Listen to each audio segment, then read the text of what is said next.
শয়নে আছে দেখ, ওই দেখ তরিত জড়িত জলদ ভাতি দোহে সুখে সুখী রহল মতি। তরিত জড়িত নকল সুতি দোহে সুখে সুখী রহল মতি। আবার জিডি ভাদর রসবাদর পরমাদর সে যে যিনি ভাদর পরময়াদর আদর সে যে আজ রসের বাদর নেমেছে রে, রসের বাদর নেমেছে রে, রসের বাদর নেমেছে রে। ওই নিকুঞ্জ মন্দির মাঝে রসের বাদর নেমেছে রে, ওই নিকুঞ্জ মন্দির মাঝে রসের বাদর নেমেছে রে। ওই নিকুঞ্জ মন্দির মাঝে রসের বাদর নেমেছে রে। ওই নিকুঞ্জ মন্দির মাঝে হরে কৃষ্ণ।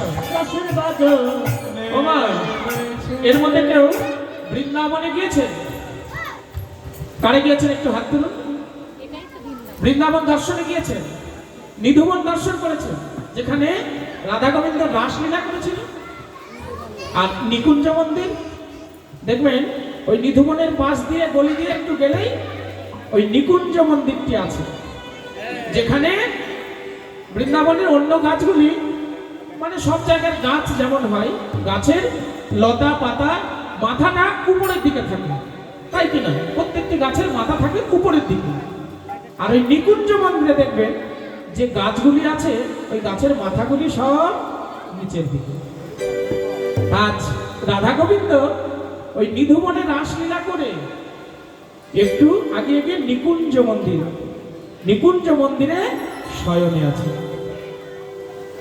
নিধুবনের পাশেই সেই নিকুঞ্জ মন্দিরটি, নিকুঞ্জ মন্দিরে শয়নে আছে। নিকুঞ্জ মন্দিরে মনে হচ্ছে আহা রসের বাদর নেমেছে রে, ওই রসের বাদর নেমেছে রে, ওই নিকুঞ্জ মন্দির মাঝে রসের বাদর নেমেছে রে।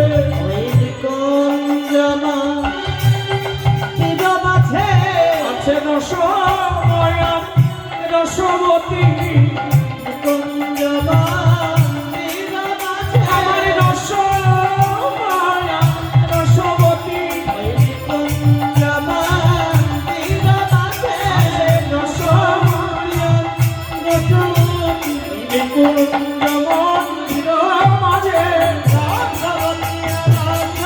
ওই নিকুঞ্জ মন্দির মাঝে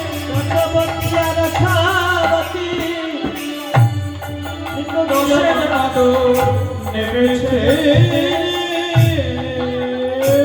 এখানে রসময় কে? রসিক শেখর আমার কৃষ্ণ চূড়ামণি রাধা রানী হলে সেই রসশিরোমণি। তারা দুজন কেমন ভাবে শয়নে আছে বললেন? তরিত জড়িত জলদ ভাতি। এগুলো একটু বাংলাতে না বুঝিয়ে দিলে বুঝতে পারবেন না। মানে পদগুলি রচনা হয় ব্রজবুলি ভাষা, তো ব্রজবুলি ভাষা আমরা সবাই বুঝতে পারি না। তরিত জড়িত জলদ ভাতি। তড়িৎ শব্দে বিদ্যুৎ বর্ণ, অর্থাৎ এতক্ষণ যে তড়িতের কথা বললাম, যে বিদ্যুতের কথা বললাম, বিদ্যুতের রংটি কেমন? বিদ্যুতের রংটি হলো দেখবেন সোনালী রঙের। তাই এখানে রাধা রানী হলেন সেই বিদ্যুৎ বরণী। আর গোবিন্দ কেমন? তড়িত জড়িত জলদ ভাতি। জলদ শব্দে মেঘ, ঘন মেঘ যেমন হয়, গোবিন্দের বর্ণটা তেমন শ্যাম বর্ণ। তা শ্যাম বর্ণের গোবিন্দ ওই বিদ্যুৎ বরণী রাধারানীকে জড়িয়ে ধরে শয়নে আছে। তাই পদকবি বলছেন, দেখো তরিত জড়িত জলদ ভাতি, দহে সুখে সুখী রহল মাতি। একজন নারী সে কখন সুখী হয়, নারী জনম কখন ধন্য হয়, যদি একজন সঠিক পুরুষের হাতে পড়ে। তা আজ রাধারানী আমার কার সঙ্গে শয়নে আছে? জগৎপতির সঙ্গে। রাধারানী কি ভুল করেছেন? না না, রাধারানী ভুল করেন, ভুল আমরা করি। এ জগতে আমাদের পতি কজন? মায়েদের পতি কজন? একজন করে। কিন্তু পদকবি বললেন না না, যার একজন পতি সে এখনো অসতী, আর যার দুজন পতি এই বৃন্দাবনের মাঝে সেই তো সতী। দুজন পতিকে না, একজন পতি হলো পিতামাতা, যে পুরুষটিকে ধরে আমাদের বিবাহ দিলেন, অর্থাৎ কন্যা সম্প্রদান করলেন। ঘরের পতি, তিনি আমার পতি একজন। আর একজন হলেন জগৎপতি, অর্থাৎ শ্রী গুরুচরণ আশ্রয় করলে গুরুদেব যে পতির সন্ধান দেন, অনাদির আদি গোবিন্দ, তিনি হলেন জগৎপতি। যতক্ষণ পর্যন্ত আমরা ওই জগৎপতির সন্ধান না জানবো, ততক্ষণ পর্যন্ত আমরা সতী না। এই যে আমরা সতী সতী সৎ সাধু, তাহলে সৎ শব্দে, সতী শব্দে কি? সতী শব্দে হলো সত্তা। তা বৃন্দাবনে সাধুকে, সাধু হলেন রাধারানী, বলেন সাধু সঙ্গ করো, সাধু সঙ্গ করো, সৎ সঙ্গ করো, সৎ গুরুর চরণ আশ্রয় করো। তাহলে কি গুরু কেউ আলাদা আছে? বললেন হ্যাঁ, এ জগতে গুরু অনেক আছে, কিন্তু সৎ গুরুর সন্ধান করো।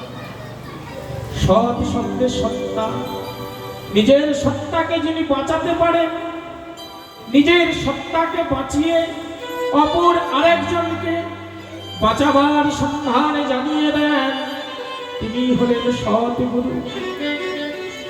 সেই বৃন্দাবনের ঈশ্বরী রাধারানী আমার আজ গোবিন্দকে নিয়ে শয়নে আছে। কিন্তু গোবিন্দ দেখো রাধারানীর কাছে কেমন চুপটি করে শয়নে আছে। গোবিন্দ তো চোর, তাই কি না? ব্রজবাসী ঘরে ঘরে গোবিন্দ চুরি করে খেতে। নবনীত চৌরা ব্রজ গোপিনা বাসনা চৌরা। গোবিন্দ চোর। গোবিন্দ ব্রজগোপীদের ননি চুরি করে খেত, ব্রজগোপীদের কখনো কখনো বসন চুরি করত। আর কি চুরি করত? ব্রজগোপীদের মন চুরি করত, মন চুরি করিত। তাই তো গোবিন্দের আর একটি নাম হলো মনচোরা। সেই চোর হয়ে আজ সাধুর সঙ্গ পেয়েছে। সাধুকে, সাধু হলেন আমার রাধারানী। তা কোন চোর যদি সাধুর সঙ্গ পায়, তখন তার স্বভাবটি আর চোরা থাকে না গো, সে সাধুর মতো করে শয়নে আছে। আর রাধারানী শোভাটি কেমন হয়েছে দেখো, দেখো কৃতলালিশ,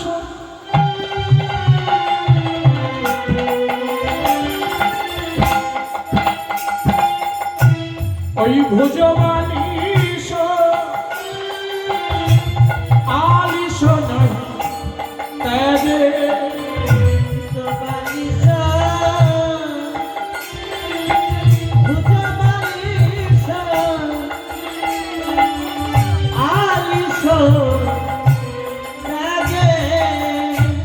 কৃতলালিশ ভুজবালিশ